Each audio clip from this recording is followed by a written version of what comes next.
हाँ तो मेरे होनहार बच्चों, अगर आपका बोर्ड एग्जाम आ गया, अगर आपकी तैयारी पेंडिंग में चली हुई या फिर अगर आपकी तैयारी हो चुकी है, तो मैं आपकी जानकारी के लिए बता देना चाहता हूं। आप लोग पहले पार्ट का जो आपका फिजिक्स है उसका सारा इंपॉर्टेंट सूत्र आप लोग को इस वीडियो में लर्न कर लीजिए। और एक बात और, ये जो हमने यहाँ पर फार्मूले लिखे हुए हैं, इससे आपका डेरिवेशन भी क्लियर होगा। और इस फार्मूले पर आपका चाहे जैसा अगर न्यूमेरिकल छोटा बड़ा चाहे 1 नंबर का है, 2 नंबर का है, 5 नंबर का है, या फिर आपका मल्टीपल चॉइस में अगर आता है विकल्प, तो आप लोग वहां पर सही कर ले जाओगे। तो बिना देर के हुए मैं विकल्प पर आता हूं और बहुत ही ध्यान से सुनना। ये सारे फार्मूले आपके दृष्टिकोण से बहुत ज्यादा इंपॉर्टेंट है एग्जाम की दृष्टि से। तो सबसे पहला जो हमारा फार्मूला आता है पहले चैप्टर में, वो हमारा आता है कूलाम का नियम। कूलाम का नियम का फार्मूला सुन लो। कूलाम का नियम का जो फार्मूला होता है, F बराबर 1/4πε0 Q1 Q2 बटे R स्क्वायर होता है। ठीक है, कूलाम का नियम हमारा क्या होता है, ये बराबर 1/4πε0 Q1 Q2 बटे R स्क्वायर, जहां पर M एप्सिलॉन जो होता है, ये हमारा क्या होता है, निर्वात की वैद्युतशीलता होती है। ठीक है, निर्वात की वैद्युतशीलता होती है।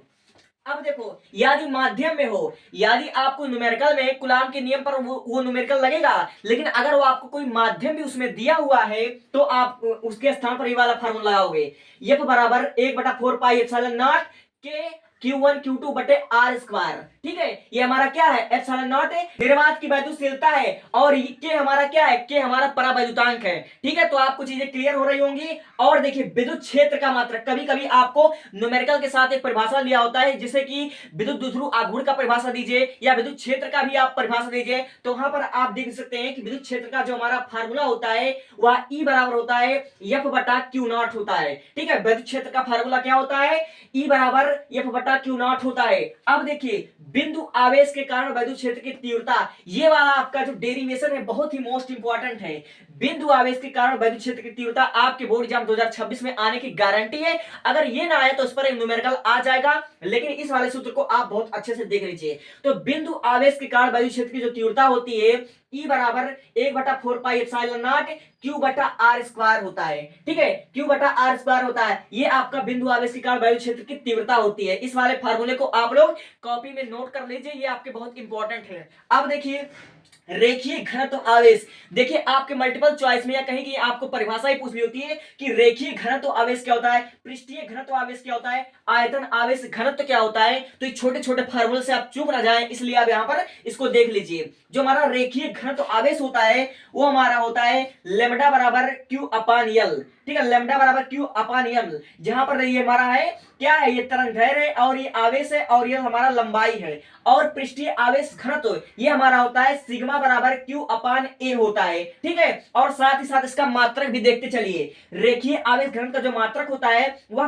कूलाम प्रति मीटर होता है, और पृष्ठीय आवेश घनत्व का जो हमारा मात्रक होता है वह कूलाम प्रति मीटर स्क्वायर होता है। और आयतन आवेश घनत्व का जो हमारा फार्मूला होता है, वो हमारा होता है ρ बराबर Q/V, और फिर उसके बाद यहाँ हमारा होता है कूलाम प्रति मीटर क्यूब होता है। इसको आप लोग अपने कॉपी में नोट कर लीजिए, यह आपके एग्जाम में बहुत बहुत बहुत महत्वपूर्ण है। अब देखिए, विद्युत ध्रुव आघूर्ण है, विद्युत ध्रुव आघूर्ण का जो हमारा सूत्र होता है, वो हमारा होता है P बराबर Q/2L। P बराबर Q/2L होता है। अब देखिए, विद्युत द्विध्रुव आघूर्ण के अक्षीय स्थिति पर, ठीक है, जब भी कभी, ये आपका डेरिवेशन है, 3 डेरिवेशन है इस चैप्टर से, जो कि आपका गारंटी के साथ आने की संभावना है। इन तीनों में से अगर कोई भी डेरिवेशन आता है तो समझ लीजिए आपका 5 नंबर यहां से फिक्स हो जाएगा। ठीक है, तो हमारा विद्युत द्विध्रुव आघूर्ण के कारण अक्षीय स्थिति पर जो हमारा इसका फार्मूला होता है, E बराबर 1/4πε0 होता है 2B/R स्क्वायर होता है। ठीक है, और विद्युत द्विध्रुव आघूर्ण की निरक्षीय स्थिति, ठीक है, विद्युत द्विध्रुव आघूर्ण के कारण निरक्षीय स्थिति पर जो वैद्युत क्षेत्र की तीव्रता होती है, वह E बराबर 1/4πε0 P/R³ होती है। यानी कहने का मतलब ये है कि जो हमारा निरक्षीय स्थिति होती है वह अक्षीय स्थिति की आधी होती है। ठीक है, वैद्युत द्विध्रुव आघूर्ण के कारण अक्षीय स्थिति जो होती है वह निरक्षीय स्थिति का 2 गुना होता है। इस बात को आप लोग ध्यान में रख लीजिएगा, और ये आपके डेरिवेशन भी इससे स्पष्टीकरण हो जाएगा। अब देखिए, जो आपका सबसे मोस्ट इंपॉर्टेंट क्वेश्चन है, जो आपकी कभी भी पूछा जा सकता है, एक समान